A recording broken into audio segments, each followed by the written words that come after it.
This week, I am going to talk all about how to use clear, simple vocabulary in order to sound more professional in English. But some of my tips are probably going to surprise you. But before we get started, I want to warn you, we're not going to be talking, this is not a vocabulary lesson. This is not a lesson on the 50 most useful phrasal verbs or a lesson about the vocabulary that you need to use in the workplace. There are lots of other resources for that vocabulary, and this is just not what I'm focusing on today.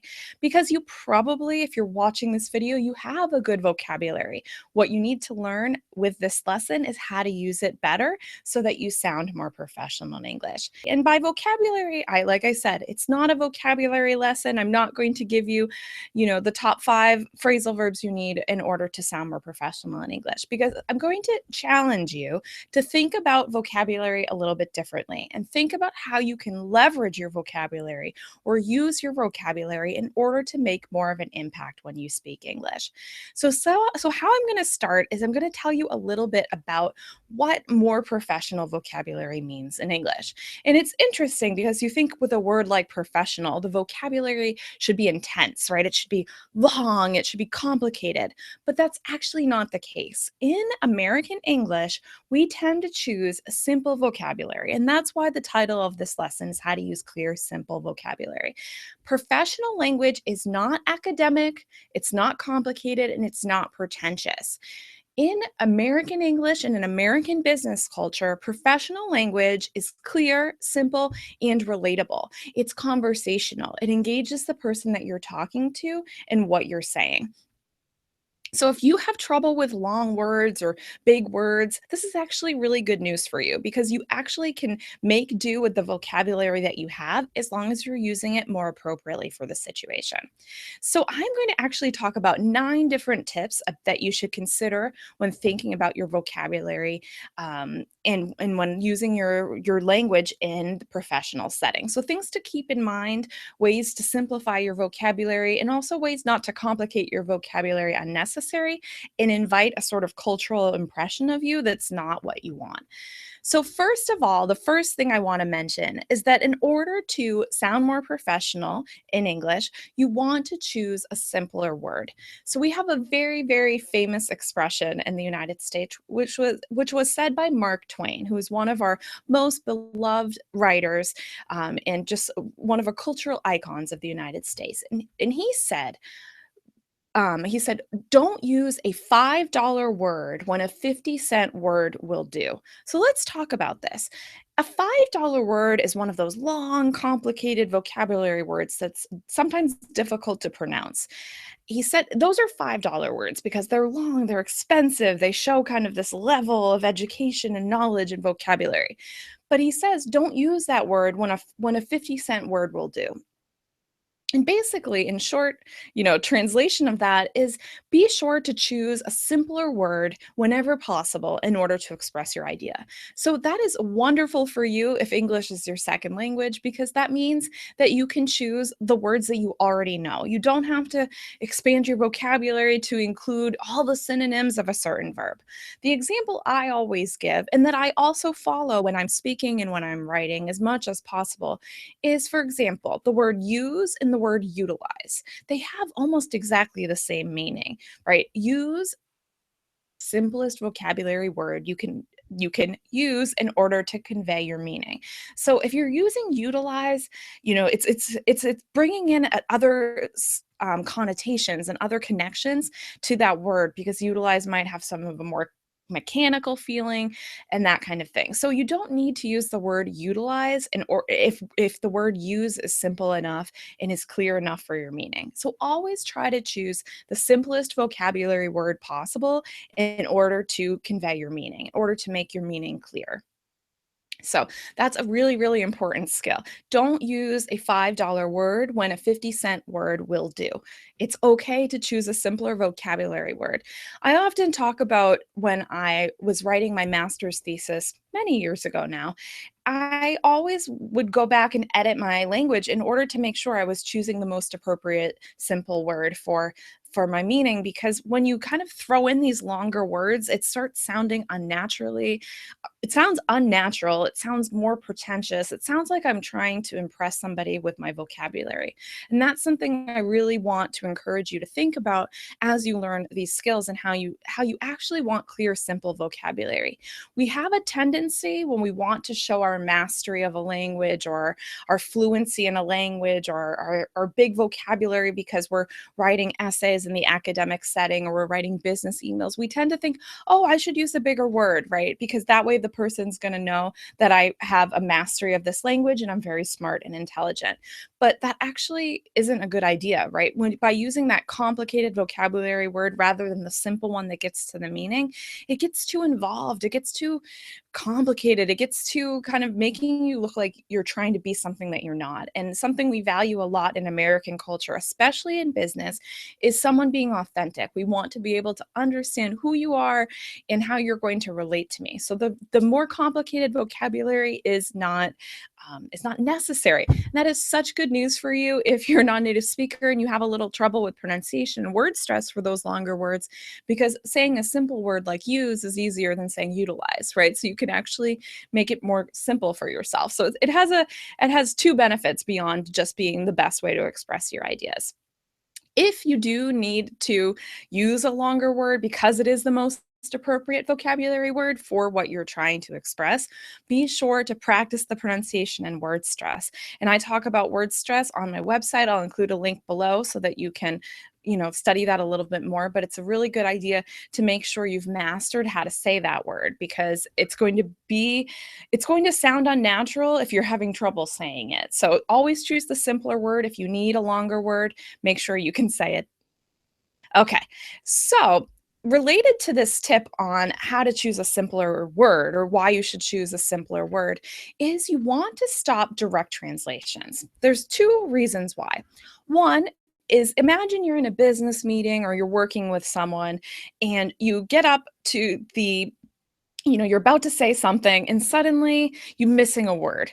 Well, if you pull out your translator, your phone, or translator app, or whatever it is you use to get your vocabulary word, first of all, that's going to end the flow of what you were saying. It's going to cause a long pause in the meeting, and it's going to make you look like you're not as competent, you're not as capable of expressing yourself and your ideas. So direct translations can be quite negative for you, because you might understand your general idea, you might have a similar vocabulary word, but if you have to look for the direct translations, this can make you kind of look like you don't know any vocabulary because you're not able to just keep the conversation going. It happens all the time to native English speakers that we often do the same thing. We forget a word. I forget words all the time. And so you have to stop and think about how I can describe it until my memory is jogged, until my memory starts helping me with that word, and then I'm able to say it. So you want to learn how to do that. The other part of direct translations is sometimes what looks like a direct translation from your language to English is actually not the appropriate word. And a lot of times it is that $5 word that I'm talking about. And I'll talk about that a little bit more in the next tip. So direct translations are not always the key. If you're missing a word, what I want you to do is think about how you can describe it in other words. I watched a video a couple of months ago by a non-native English speaker who was talking about how she improved her English. And she talked about how, because of just the differences in countries and cultures, a lot of times there isn't a direct translation for a type of food, right? And I'm just talking about food. But so she would think about how to describe it. It's similar to this, it's like this, it's used for this, right? So if you can't think of the exact word, you need to look into your vocabulary and find a way to describe it in another way. It's a thing that I use for this. It's the thing that we do this for. Think about, even if you forget the word like printer, you're talking about printing at work, and sometimes we just forget the word for printer. You're going to need to describe, it's that thing that puts words on paper, or even prints. You might say the verb, but you can't think of the noun, and people will be like, oh yeah, the printer. Sometimes you forget things like scissors, right? It's very easy to forget the word for scissors because it's a complicated word. The thing that I use to cut, right? So you want to make sure you think about how you can explain different words in a different way. If you're missing a vocabulary word, you want to make sure you go back and find a way to express it in another form. Express it by describing what it does, express it by describing a color. So I really want to encourage you, if you're watching this video and you're really serious about sounding more professional and sounding more natural in English, challenge yourself to describe things that you don't have the word for before you look it up in a dictionary. And this could be going through your home, picking up things. I don't have a word for this. So how would I describe it? Because you need to challenge yourself to have that ability before it's necessary. So before you're in a stressful business meeting and you're missing a word. So you want to just, practice, going around your house and picking up things and thinking about how you would describe it, not using the word. It's a really good skill to have. It's especially useful when we're talking about concepts, because those are usually the words that we forget. Concepts are things we think about. They're things that aren't tangible, things we can't touch with our hands. So you want to think about how you can describe those concepts in another way, right? And so you're going to describe the feelings that you get, the situations where you would have those feelings. Think about how you can describe this vocabulary word that you're missing in another way, and avoid direct translations. Direct translations are they are often very negative for how you sound in English. When I was teaching group classes many years ago, I would tell people, "You can't bring a translator into my classroom." And they were like, "What? Why are you telling me I can't use a translator?" And because it's kind of letting your native language dominate over this language that you're learning, but it slows you down, it takes more time, and it just makes it look like you're not able to find another way to express yourself. Someone who's professional can express themselves in several different ways, and we'll talk a little bit about that a little bit later too. So I hope that that is clear so far. Okay, so that was tip number 1 and tip number 2. So now tip number 3, which is connected because everything's always connected here at English with Kim, is to avoid false friends or cognates and opt for phrasal verbs. What? You thought you said we weren't going to talk about phrasal verbs today. Well, we're not really going to talk about phrasal verbs. I'm not going to give you a list of phrasal verbs. You can find lots of those. In fact, I have some good recommendations. If you want them, leave a message in the comments. But false friends, let's just talk about what a false friend is. A false friend is when the word looks similar between your language and English, or whichever 2 different languages. It looks similar, just the way that it's written, but it's actually not the same meaning. It could be even what looks like the exact root of the same word and the same word in English, and they're not the same word, right? They don't have the same meaning in both languages. A perfect example is the word actually, right? Actually in English is used differently than the way it's used in many other languages where it appears very similar. So when you use the word actually in English, the way you would use it in Spanish, French, Italian, Romanian, whichever language also uses actually in a very similar way, you're using it wrong. So it sounds wrong to the person. So to sound more professional, you want to avoid using these false friends. It's very easy to start learning false friends. You can actually just Google false friends Korean, false friends Portuguese, right? And then you'll start getting a list of words that are most commonly confused between the 2 languages. So, but you want to avoid these false friends because they look similar, but their meaning is completely different. And that's similar and so then I mentioned avoiding cognates. So the reason you want to avoid cognates is that cognates are often sometimes false cognates, false friends as well. They look to be the same thing, but cognates are words that have the same root, like I mentioned. But sometimes the word that's most appropriate to use in your language, it has a cognate in English, but that's not the word we would use. Either it's a $5 word, or it sounds really pretentious, or it's more complicated, or it's just not used in that way. It's not used in that context. So you want to avoid false friends and cognates when they're not appropriate. Obviously, if they are able to be used interchangeably, go for it. But I'm saying you want to think about it, not just relying on the cognate because it's easier, or relying on the false friend because it comes to your mind quicker, but instead trying to be more precise and more clear with your language. I hope that makes sense to you. Okay. The next tip is to master the vocabulary most used in your field. When I'm working with my clients on pronunciation, I often ask them to gather a list of the vocabulary that's most commonly used in their professional field. And the reason is that you want to be able to be very clear with the vocabulary that you're using. If there's precise words in your field, you want to be sure that you know what they mean, you know how to use them, and you know how to pronounce them correctly. So, if you start noticing when you're working with international students or you're working with, you know, international, you're working in an international company or you're working in a professional situation, you want to start keeping a list of the words you're hearing all the time. Either they're the words for your particular field of work, especially if it's a technical field of work, or they're words that are commonly used in marketing or they're commonly used in business negotiations. And you want to start collecting these words.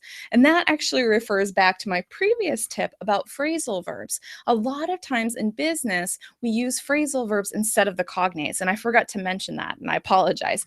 Is the reason I say avoid cognates is a lot of time the cognates is inappropriate. The phrasal verb is more precise, it's more clear. So it's the same thing with understanding and mastering the vocabulary in your field. You want to make sure you think about the vocabulary that's most commonly used. I have an example of one of the clients I worked with last year. She kept I heard people use this word deep dive all the time. What does it mean? And so we started looking at the situations where it was appropriate to use deep dive or to dive deep, because this is a very common buzzword. It's a word that's trendy. It's a word that's more commonly used to describe certain ideas in business. So you want to learn those because you want to be able to start bringing those in to your vocabulary, because that will help you sound more professional because you're using the same language as everyone else. If you're translating, you're using $5 words, or you're using cognates and not the appropriate phrasal verb, it doesn't sound natural. So you really need to pay attention. I know that's frustrating, right? Just give me the vocabulary, Kim.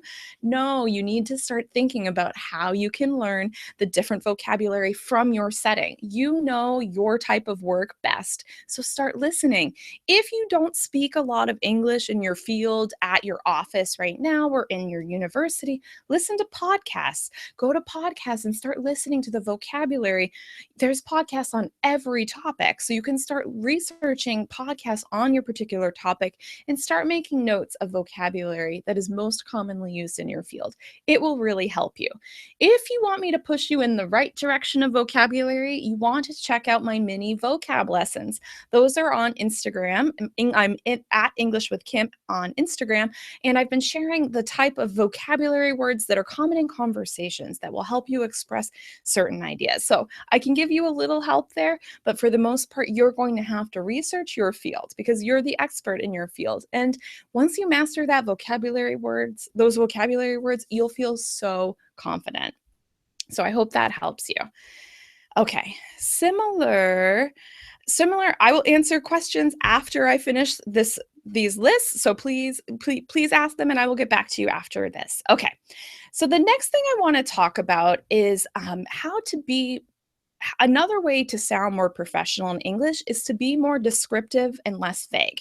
We like specific language in American culture. And so this is why, I talked about this in my Sound More Professional video, and I talk about this a lot.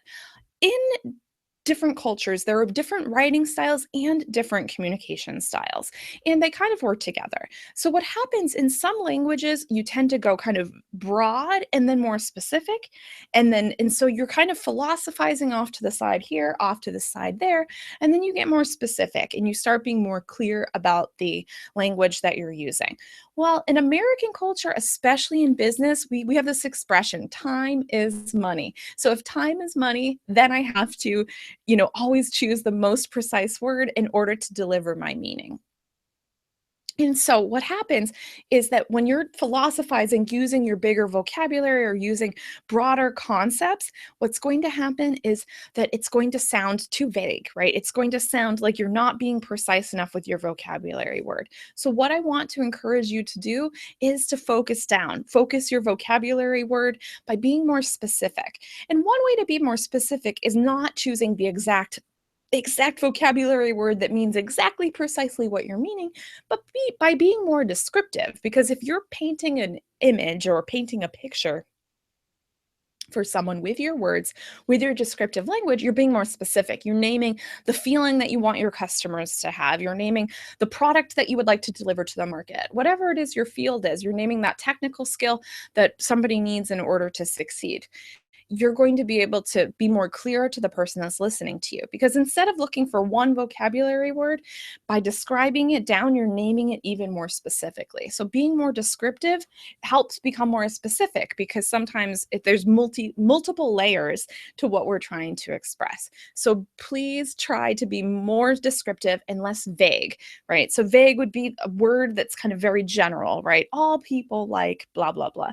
All people do not like, right? So if you're more specific about the type of person, the type of background they have, their characteristics, their hobbies, you're being more specific and you're narrowing the focus so that people know exactly what you mean. That will help you sound so professional, because you're able to describe your meaning in several different ways, which is another one of my tips, which is to learn to rephrase your ideas into similar words to emphasize your meaning.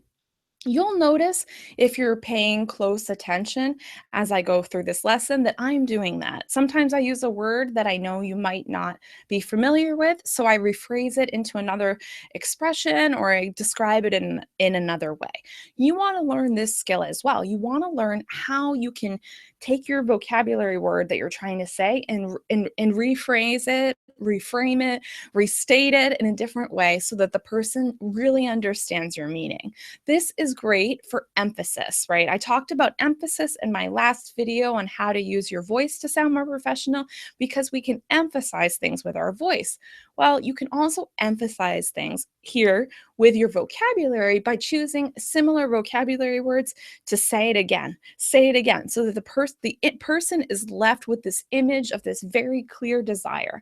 So more specific vocabulary described in a different way will help really convey and clarify your meaning for the person who's listening to you. It's also helpful if you think you used a word that's not appropriate and you want to find another way to phrase it, so that you're able to, rephrase it in a way that maybe is more clear. Maybe you used a direct translation and you want to think about how to describe it. You can kind of watch someone's eyes. If they're not sure they understood what you said, oh, I think that they didn't quite hear me, you're going to rephrase around and then make it a little more clear for the person. So that's the reason you hear people repeat their ideas. It's to make sure that the most important message is very clear to the person listening to them. Okay, so those are the really hard parts of how to sound more professional, the ones that take a little more work. The next couple of things I'm going to mention are a little bit easier. So one thing I want you to do to sound more professional English is to sound more professional. I hope I said that right. The thing I want you to do to sound more professional in English is to use less slang. So many people, when they're learning English at the intermediate level, they start including all of this slang vocabulary into the way that they speak, because they think by choosing slang words and these expressions that are used casually, in casual television programs, that they're going to sound more natural. But the thing is, a lot of these slang words are not appropriate in the professional setting.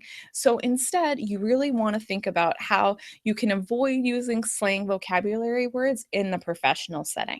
I know I said at the beginning that we want to be conversational when we're talking in a professional or academic setting, but conversational does not mean slang. Conversational does not mean you talk to your boss or your coworkers the way you talk to your friends or you talk to family members, right? Conversational means that you're relatable, you're approachable, you're friendly, but it doesn't mean that you're throwing in all this slang vocabulary words that don't have anything to do with the professional meaning.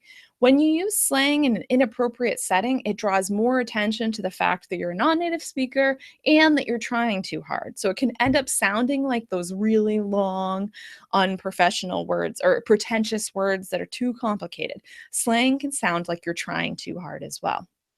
So I really want to encourage you to avoid using slang in the office. However, a lot of people confuse what slang is, and slang is not phrasal verbs. Phrasal verbs are not slang. They are natural, commonly used vocabulary words, right? That is not slang.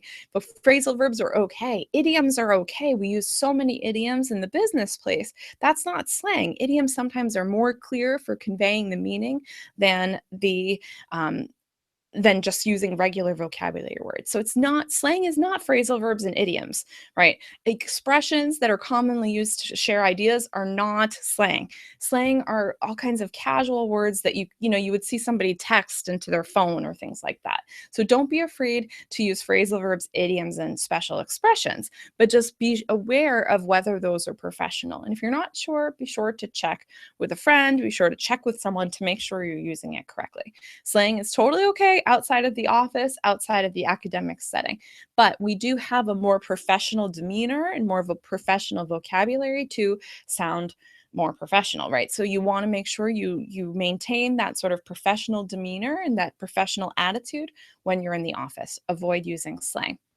Similar to slang, a lot of non-native speakers, once they start mastering English, they start including swear words or cuss words or bad words, right? Words that you know are inappropriate. In the professional setting, you don't want to swear. It is not appropriate. And the reason I still feel the need to mention this is that I watch a lot of workshops and seminars with non-native speakers who are experts in their fields, right? And they're talking and they speak at a high level. But what happens is so often they start using the F word. They start swearing all the time in every other sentence. Yes, sometimes you'll hear someone in the office use a swear word for emphasis, and because it's so inappropriate, it really, really is for clear emphasis, right? You might have heard, Steve Jobs would swear in order to make things really clear when he was working at Apple.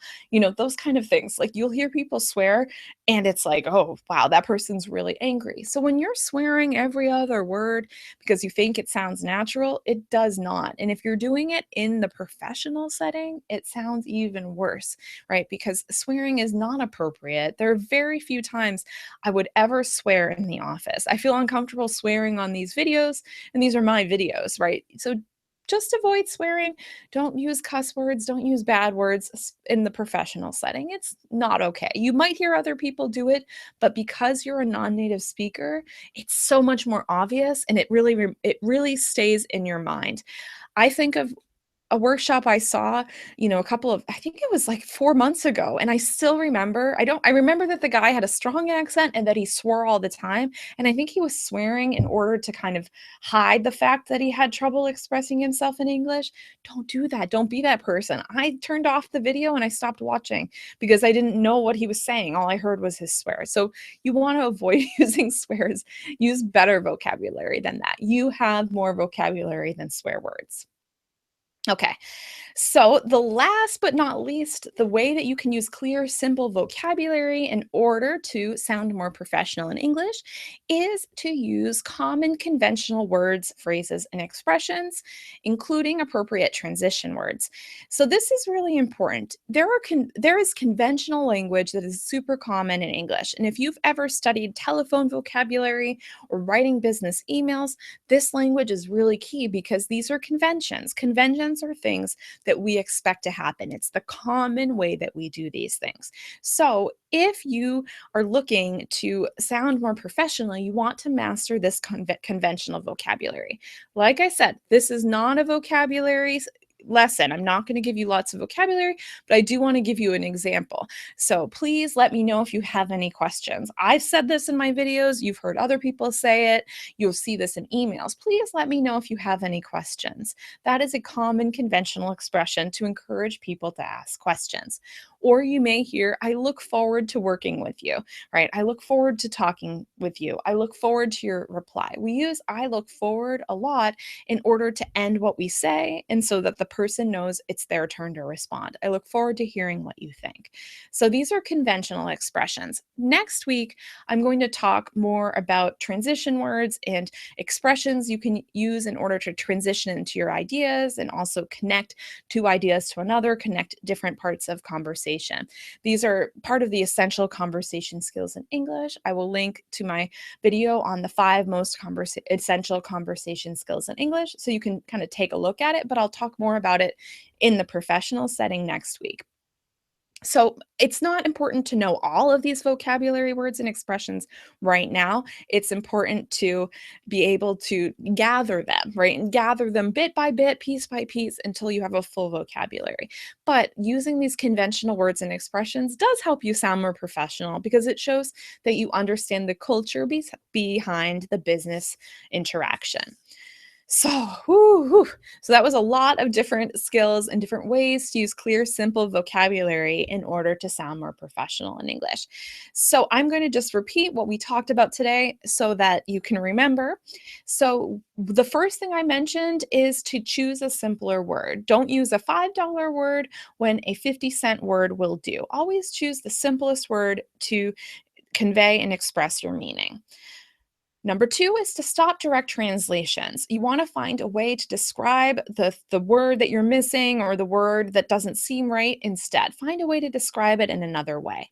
Number 3 is to avoid false friends and cognates and opt for phrasal verbs. So you want to avoid using the language that just doesn't sound right in the business setting in the United States and find a different way to say it. Find a way to say it using a phrasal verb, which is much more common, or just describe it in a different way. Number 4 was to master the vocabulary most used in your field. So you want to be sure that you know the words that you're using or other people are using, and that you can pronounce them well with appropriate word stress and also pronunciation. Number 5, you want to be more descriptive and less vague. We like specific language in American business culture, so you want to make sure you find a way to be more specific. That doesn't mean fewer words all the time. It just means more descriptions in order to get to your very clear meaning. Similar, number 6 is to learn to rephrase your ideas and into similar words, related words to emphasize your meaning. So learn how to say it in a few different ways, which will help clarify your meaning if you're not being clear or the other person didn't understand you, or maybe you had trouble pronouncing the word. If you can rephrase it, the other person is going to understand without having to ask for clarification. So your meaning will be clear. And then number 7 is to use less slang. Make sure that you avoid using slang. Phrasal verbs and idioms are totally fine, but don't use slang that's very casual. Conversational language can be professional, but casual language is not always professional. So try to avoid using slang. Number 8, avoid using swear words. Don't use swear words in the office. Try not to. It is too obvious when you're a non-native speaker that you're using them, and that's all people will remember. It's that shocking that they'll only remember the swear word. So just don't do it. Don't use swear words. And number 9 is to learn common conventional phrases, words, and expressions that help transition into different ideas, that help connect different ideas, and help you clarify your ideas. There's a lot of ways you can use expressions to help improve the flow of your language in the business setting or the academic setting, because professional language really is for business and academic settings. It's for serious, hardworking settings. Okay, so this was a live lesson on how to use clear, simple vocabulary to sound more professional in English. I hope that it was helpful for you and that you feel a little more confident about the type of vocabulary you're going to focus on going forward. Like I said, vocabulary is something that you gain over time. So it's very important that you start focusing on the vocabulary that you most need, that's most important for you, and that is most common in your field of work or study. Whatever it is that's most relevant to what you most talk about, that's the vocabulary you want to focus on. And then you'll start making lists, you'll start gathering vocabulary. And there's lots of ways to do that. I most encourage you to challenge yourself to hear more language by, taking in podcasts, videos, TV shows that are most related to your field of work, study, or interest, and improving what you read as well. Read blog posts, read newspaper articles, read books, right? The more you challenge yourself to have exposure to more vocabulary, the better your vocabulary gets. You need exposure in order to make progress. Any questions? Leave a comment below. If you like this video, please give it a thumbs up. That helps me know that this was useful for you, and it encourages me to make more videos like this, and it helps other people find this channel. So once again, I am Kim from EnglishWithKim.com. I'm your guide to the essential conversation skills you need to sound more natural in English.